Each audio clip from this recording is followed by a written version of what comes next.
Amigos, bienvenidos a otro episodio más de Cuentas Claras a través del canal de YouTube de Jugando Pelota Dura. Aquí estamos trayéndoles siempre los mejores jugadores, la gente que sabe de juego económico de Puerto Rico. Y yo les prometí una parte 2 porque yo me quedé con ganas de saber más de varios temas. Waste to Energy, que lo discutimos a profundidad, y la seguridad. ¿Qué está pasando con los furgones que entran a Puerto Rico? ¿Hay seguridad? ¿No hay seguridad? ¿Qué está pasando? ¿Dónde están los 20 millones? La policía está allí velando. Para esa respuesta tenemos hoy a Eric Santiago, así que quédese con nosotros.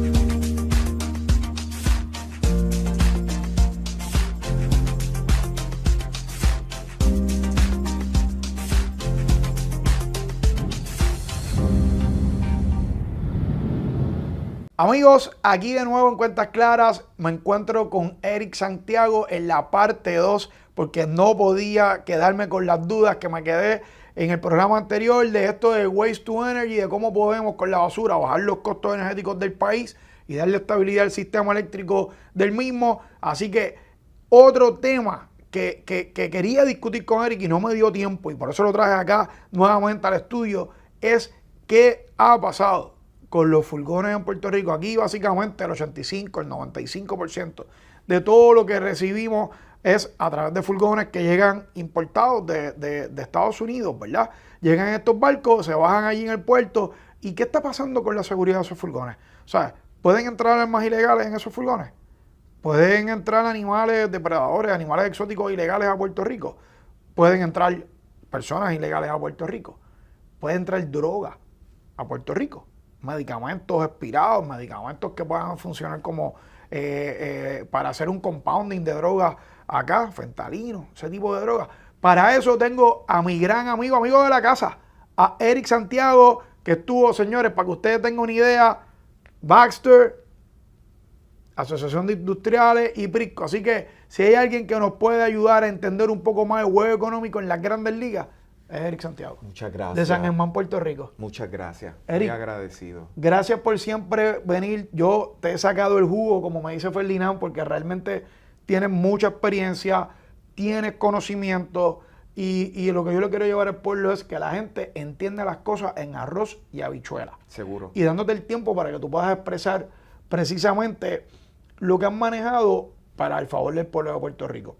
Yo me quiero enfocar en una conversación que tuviste el lunes pasado con Alex Delgado, allí en el panel de Jugando Pelota Dura, sobre, y es un tema que se ha discutido, que realmente yo no sé dónde ha quedado, y yo creo que el pueblo se debe sentir igual con la seguridad de los furgones del país. Habían unos contratos millonarios, escuché unas cifras de 20 millones de dólares, escuché que la gente que le sacaba los rayos X, como cuando usted está en el aeropuerto, que verifican su maleta para asegurarse de que usted va a entrar al vuelo, ¿verdad?, sin nada ilegal.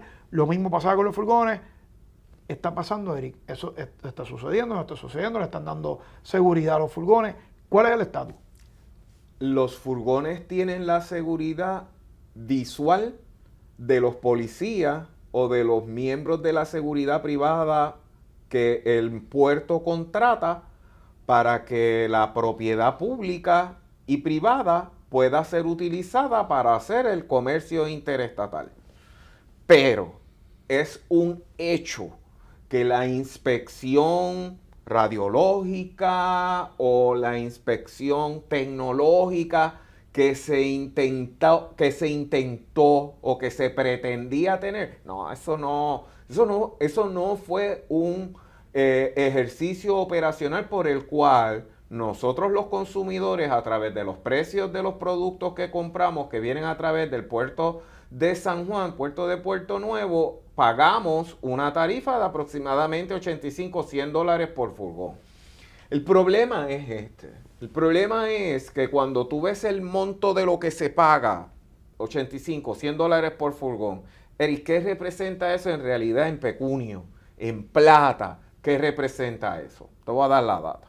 Un furgón, el costo que te puede pagar un empresario puede estar entre $3,000, $3,500, $5,000.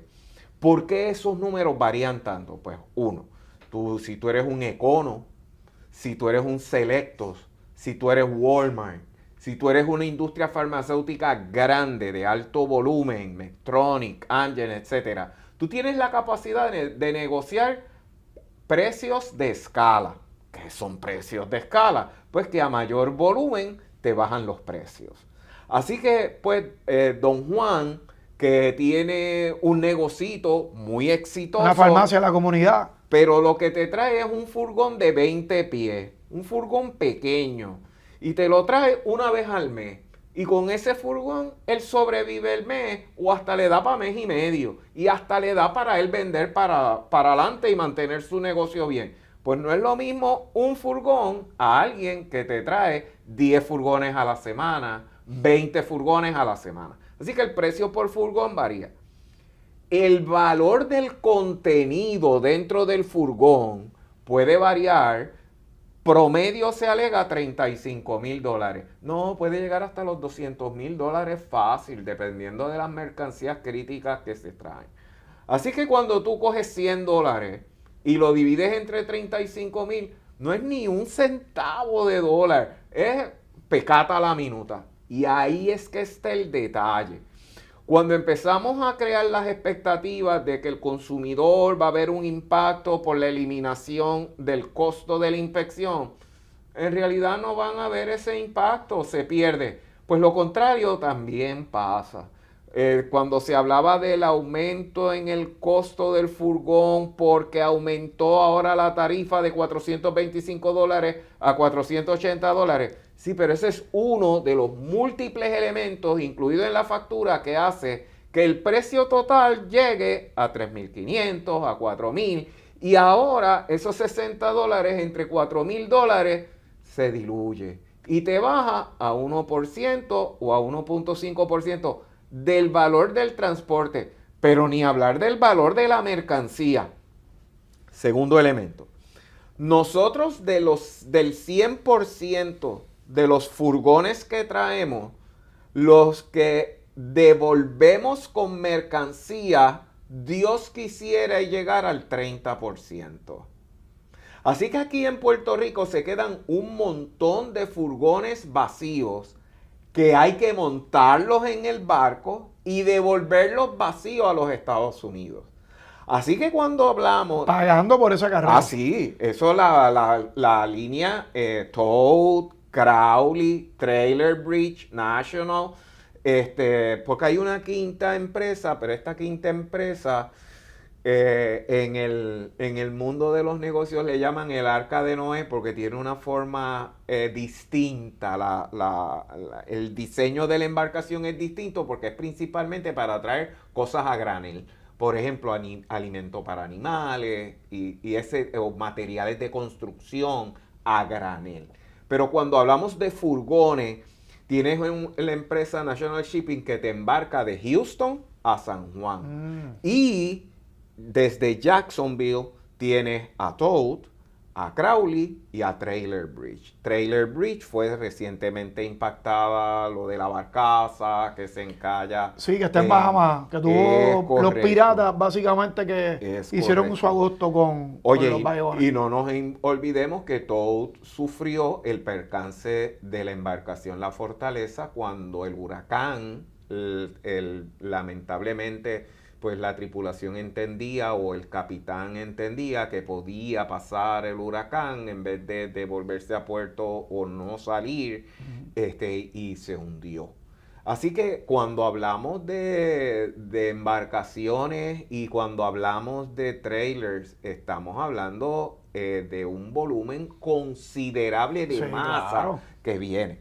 Por lo tanto, los $85, $100 que se cobraba, la empresa retenía este dinero, las empresas importadoras pagaban por este servicio, pero no hubo informes de hallazgo como resultado de estas inspecciones. Gary, perdóname, se le cobraba a cada furgón $100, que es básicamente nada si lo comparamos con el contenido de lo que se está importando a Puerto Rico, para darle estos rayos X para validar que lo que estuviesen esos furgones, y me imagino que era una muestra, no eran todos los furgones. Bueno, es que se le cobraba a todos los furgones. A todos, pero no se inspeccionaban todos, ¿o sí?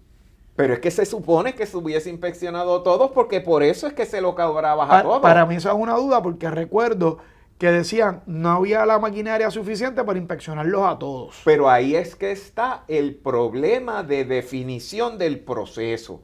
Porque si ahora tú dices que va a ser random, al azar, la inspección, pues entonces tú cobras a quien inspecciona. Claro. Y tú le pones un sello a quien inspecciona. Que lo ideal es que se inspeccionen todos. Ah, pues entonces se lo cobras a todos. Pues ese era el problema. El problema es que se lo cobras a todos. ¿Y a quién realmente inspeccionaba? Pues la data, yo no estoy diciendo que a ninguno. Yo te voy a ir a la data. La data discutida dice que nunca se encontró nada. Wow. No hay un proceso, ni un solo proceso en ninguna industria que sea 100% efectivo. Para eso lo que se llama es el control estadístico. Tú vas recolectando data de pasan, fallan, y vas identificando esos que fallan, esos que encuentras con armas, drogas, etcétera, por la inspección. Tú empiezas a analizar la causa raíz, de dónde proviene. Los perfiles. Correcto. Empiezas a hacer un perfil, claro. Y de ahí entonces tú vas identificando qué vas a realmente a monitorear para poder erradicar de raíz el problema. Pero sabes también que siempre va a haber un 1 o un 2. Un 1 o un 2. Cuando yo empecé en Pritco, una de mis asignaciones fue escribir un racional sobre la eliminación o no de este arbitrio. De este arbitrio o impuesto o inspección, como le queramos llamar. El fee, que ahora todo es freeware de ese fee. Correcto. Mi recomendación en ese momento es que se eliminara. ¿Por qué? Porque uno, no es ético que el gobierno cobre por un servicio que no presta. Eric, ¿pero qué tú quieres decir? Bueno, si yo como importador, alguien de forma fraudulenta utilizó mi equipo para colocar en ese equipo contrabando, algo ilegal, y yo estoy en la total convicción de que todo lo que está allí contenido es correcto, que estoy trayendo Pampers y no Can-Am, como una vez lo discutí con Paquito Párez, que me dice, mira Eric, aquí el problema más grave es que en los furgones te dicen que están trayendo unas mercancías y en realidad te están trayendo otras cosas y lo colocan en la parte de atrás que cuando se abre tú no ves lo que hay y entonces tendrías que vaciarlo todo para tratar de hacer esos hallazgos. Entonces, que con los rayos X se hubiese logrado él. Pues se supone que se hubiesen identificado. Se supone que lo hubiéramos encontrado. Y eso no ocurría. Mi recomendación fue eliminarse. Supuestamente, este costo se va a eliminar el día 30 de noviembre. Pero no hay la certeza. Y ese fue mi énfasis en el programa del lunes pasado en Jugando Pelota Dura, de que estábamos hablando del costo del potencial incremento en contrabando de la empresa Toad, aumentar el servicio de acarreo, que es uno de múltiples que están en la factura, que no es correcto que eso iba a causar, como escuché de un analista, de que eso iba a causar que los productos aumentaran en 80% su costo, como ya te expliqué. $60 de $35,000 jamás llega ni a un 1%. No llega a un 1%. Bueno. .00 algo. Pero entonces, cuando tú empiezas a sumar, a restar, dices, ok, tengo este aumento. Ningún aumento es bueno. El costo de vida en Puerto Rico no es para que estemos aumentando costos de servicio. Pero es que hay una promesa de eliminarse un servicio que es cero. Se dijo que este costo se iba a llevar a cero. Pues vamos a llevarlo a cero, que ese costo es mayor que el incremento que hay por otro lado y mantenemos los costos de servicios similares. Más aún, Normalmente cuando tú estás importando mercancía, no hay mucha gente que va directamente a la naviera por múltiples razones. Acceso, negociaciones, términos. Y para eso existe la persona que se autodenomina freight forwarder. Y un freight forwarder es esta empresa. Entonces, como los brokers. Es casi como un broker. Exactamente. Que tú dirías, yo quiero comprar acciones de Apple. No, eso tú no vas a ir al mercado a comprarlo directamente. Tú tienes que ir a través de alguien. Pero en la logística y distribución, sí, tú puedes ir directamente al vendedor, al de customer service de la empresa, pero te conviertes en una lista versus ir a un freight forwarder que te da servicio personalizado. Y ahora esta persona te dice, sí, yo te voy a dar el servicio, yo me encargo de todos los detalles y el costo del movimiento es tanto. Te da entrega una cotización por un valor. No te dice te voy a cobrar tanto de trámite, tanto del embarque, tanto del servicio, tanto de lo otro. No hay un desglose porque esa información es confidencial. Así que acusar al sector al sector naviero de que no son transparentes en sus costos me hace ir a la pregunta de ¿y quién en el sector privado va públicamente a decir cuáles son todos sus costos y lo que se está ganando en cada transacción? Eso no es correcto. Eso es una pregunta que la vamos a dejar para el próximo segmento porque me tengo que ir a una pausa. Pero señores, quédense con nosotros que venimos con más.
Amigos, gracias nuevamente por quedarse con nosotros. Recapitulamos la conversación con Eric Santiago. Nos quedamos en este tema importante de los furgones de Puerto Rico, que como discutía fuera de cámara con Eric, el tema de los $100, si se va a noviembre 30, sí o no. Bueno, pues en mi opinión no va a bajar el costo porque de $35,000 que usted tenga en contenido promedio un furgón, que usted le quite 100 pesos, realmente ¿qué va a causar eso? Eso no llega ni al 1% del costo. Así que no va a haber nada de disminución o que alivie su bolsillo cuando usted lo va a pagar ese artículo en la caja, ese artículo que llegó en ese furgón. Para mí el tema, y fue por lo que invitó un experto como Eric, es un tema de seguridad. Si yo no tengo ahora mismo la radiografía de esos furgones, esa inspección que debe ser one on one, porque tenemos la aduana, llegan esos vagones, llegan sellados, etcétera. Pero señores, eso viene de Estados Unidos, viene de diferentes partes del mundo. ¿Cómo yo me aseguro que antes de ponerse ese sello, todo lo que está dentro de ese vagón es legal? Puerto Rico sufre ahora mismo de una baja drástica en la policía de Puerto Rico. Los miembros de la policía estaban rondando entre los 8 y 9 mil miembros de la policía por una población de 3.2 millones de personas, hemos visto cómo se ha escalado la violencia. Pues entonces los furgones, en Puerto Rico todo lo que llega a través de los barcos, señores. Llega a través de un furgón, ¿verdad? La gran mayoría de las cosas, por lo menos las cosas que deberían ser legales. Y si yo no los estoy inspeccionando, lo sé yo, lo sabe usted que nos está viendo y lo sabe el que quiere delinquir, lo sabe el que quiere transportar armas, el que quiere transportar droga, el que quiere transportar cualquier cosa que no es buena, sabe que hay una debilidad en la vigilancia y la va a aprovechar y va a meter lo que no tiene que meter en los furgones. Y aquí, mire, no se le saca placa, no se inspecciona, aduana a lo mejor random puede decirle quiero ver este, quiero ver el otro, pero se quedaron 100 sin inspeccionar. La policía de Puerto Rico tiene la capacidad de inspeccionar cada uno de ellos. Las agencias federales han presupuestado inspeccionar y darle el énfasis a la seguridad de lo que entra a Puerto Rico. Eric, Pues mira, ¿cómo es eso? pues mira, la realidad es que mencionas puntos bien interesantes, áreas definitivamente de las que hay que preocuparse y ocuparse. Pero el sistema no lo hizo. El sistema que se contrató para que cumpliera con lo que tú muy bien estabas describiendo, nunca hubo un hallazgo. La inversión, está ese tema de seguridad, pero hay un segundo tema de seguridad, que es el que se intenta abordar con esta inversión de aproximadamente unos 20 millones de dólares que se va a estar haciendo en el puerto de San Juan. Y es como resultado de una inspección que hizo la autoridad de puertos en una ocasión a principio de este año, que encontró unas desviaciones al buen manejo de embarcaciones y buen manejo de los equipos. Si tú haces un search en el internet para poder entender qué es lo que estaba pasando o qué pudo ocurrir, estuvo bien relacionado a la barcaza de New Fortress, la entrada de gas por el puerto de San Juan. Pues la Guardia Costanera o Coast Guard, al verse con la posibilidad que el principal o quizás el único puerto por donde entra toda la comida, sea internacional o de origen doméstico a Puerto Rico, donde entran las materias primas para hacer los medicamentos para la farmacia del mundo que se hace en Puerto Rico, los dispositivos médicos que se hacen en Puerto Rico para el mundo. Corazón y tantos otros importantísimos. El 95% de las cirugías de los hospitales de los Estados Unidos usan sangre que es colectada en bolsitas hechas tan solo en Maricao, Puerto Rico. Si esa Ese planta, detalle yo no lo sabía, que Puerto Rico de verdad que es otra cosa. si 95% de las bolsitas para recopilar la sangre, para transfusiones, etcétera, son de Maricao. Cuando María, Wow, la preocupación más grande que tenía el Departamento de Salud de los Estados Unidos era si la planta de Maricao estaba corriendo o no.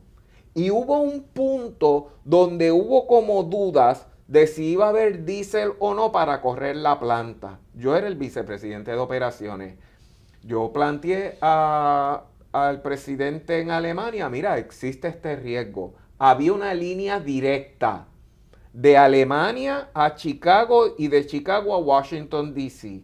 en horas, pero no horas, en horas. Me llegó un documento que básicamente decía de que si yo no obtenía diésel, el gobierno federal iba a expropiar la empresa para asegurar el flujo de los equipos necesarios para la seguridad de la salud de los Estados Unidos. Esa es la importancia estratégica de Puerto Rico. Esa es la importancia del puerto de San Juan. Y otras ramificaciones. A veces menospreciamos lo grande y lo mucho que Puerto Rico aporta a la economía de los Estados Unidos y a la economía mundial. Tenemos que subir la autoestima como país y Es buscar así. la excelencia siempre. Pues regresando al tema, pues Guardia Costanera se reúne y dice, mi gente, esto hay que ponerlo en orden. No es aceptable este tipo de inseguridad Así que más vale que ustedes instalen los equipos para que todas las mercancías que entren a Puerto Rico sea de forma segura y que las embarcaciones estén de forma segura. ¿Por qué? Puerto Rico está cobijado bajo el Acta Jones. Así que todas las embarcaciones entre puertos de los Estados Unidos y el muelle de San Juan tiene que ser un barco hecho en los Estados Unidos con tripulación boricua u otros norteamericanos y bandera norteamericana. Ese es los cumplimientos. Hay un otro detallito, pero eso es lo más fácil de explicar del Acta Jones. Así que si tú te imaginas que de momento un barco, primero, si un barco revienta en el muelle de San Juan, pues eso era lo que ocurría en la época de los españoles, cuando los españoles decían, vienen los holandeses, vienen los ingleses, no, húndeme ahí un barco, después resolveremos para que pasen por acá y los cañones los destruyan.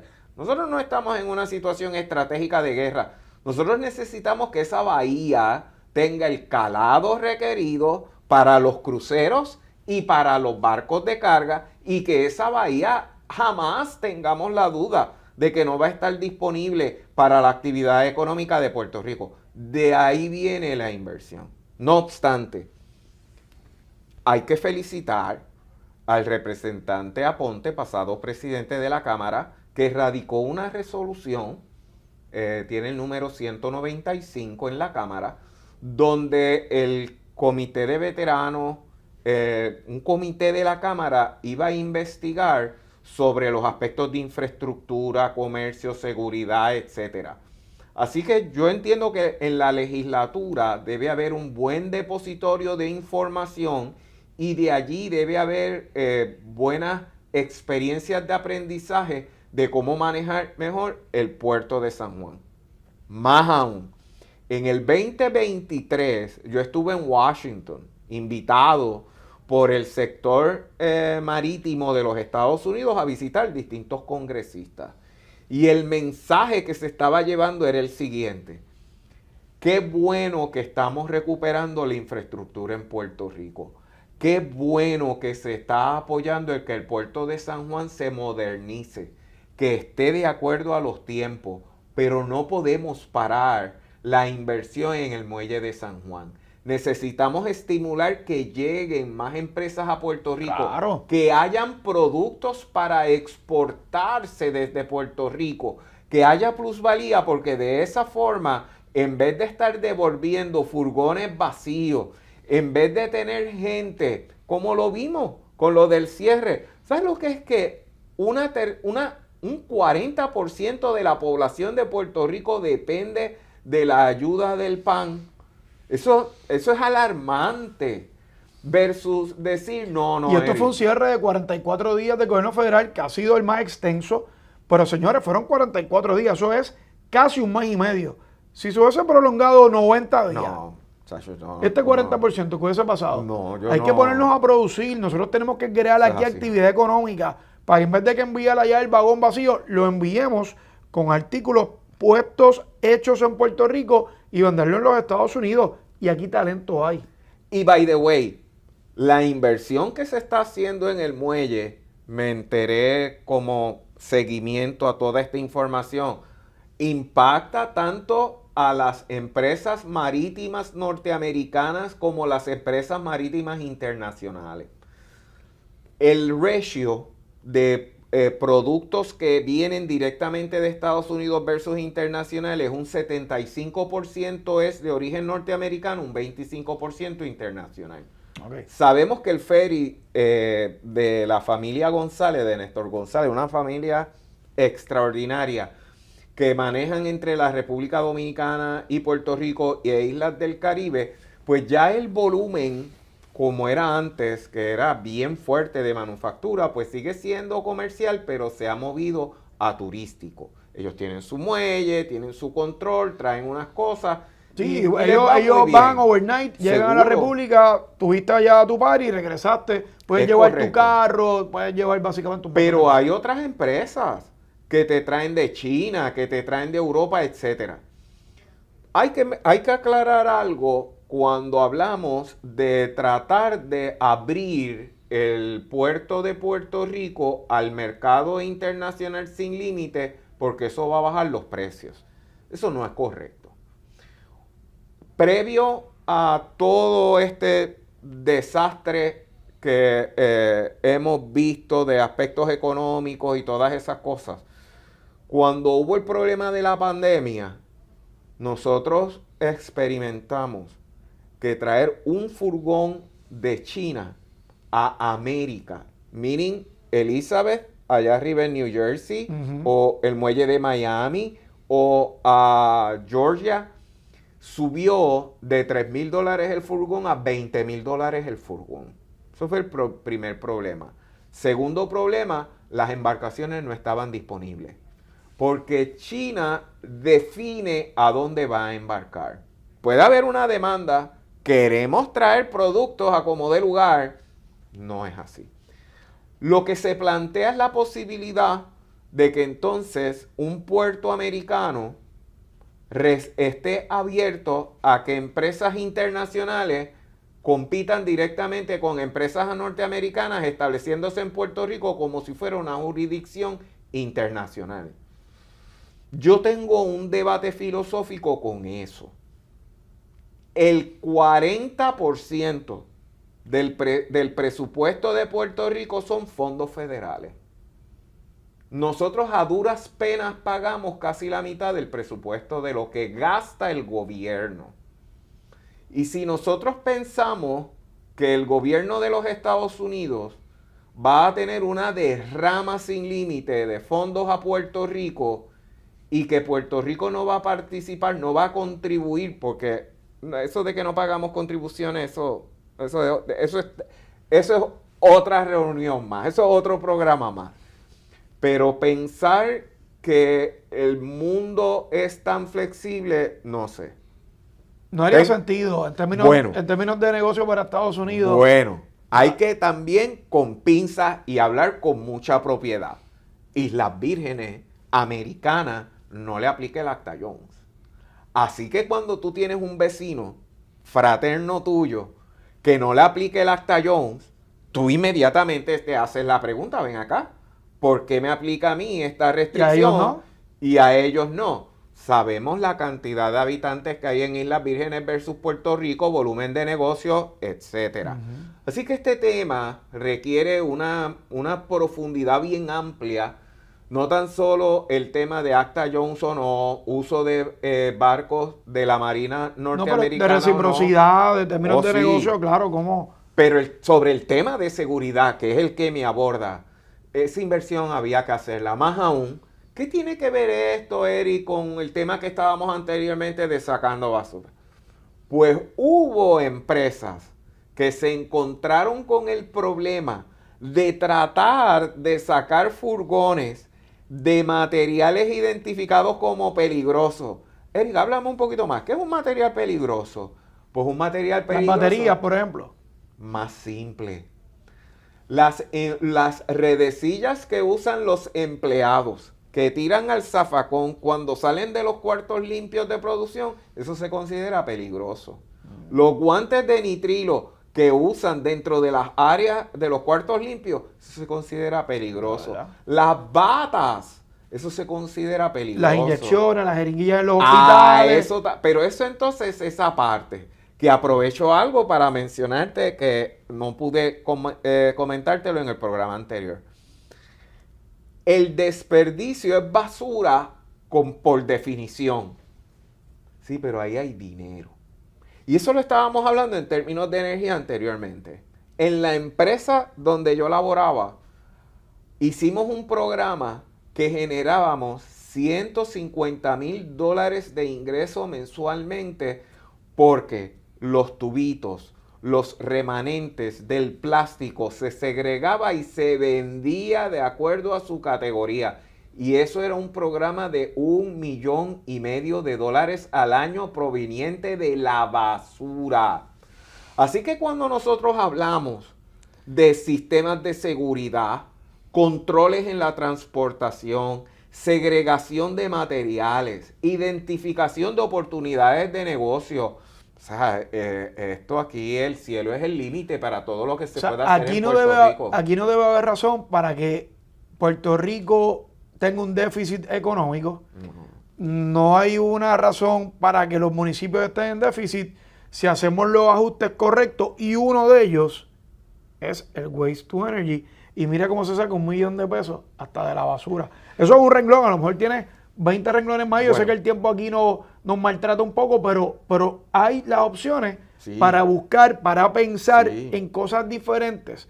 Porque tú mencionaste en el programa anterior, no podemos seguir buscando resultados mejores haciendo lo mismo. No. Es que no existe en los negocios.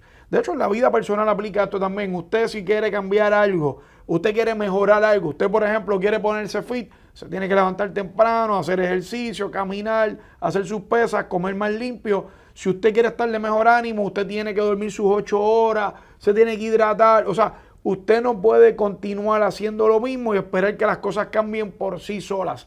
Y esto en los negocios aplica perfectamente igual. Eso es así. Así que los 20 millones de pesos finalmente son para adaptar y modernizar el muelle, y el término de la seguridad, Eric, está envuelto en esos 20 millones. ¿Va a haber algo adicional?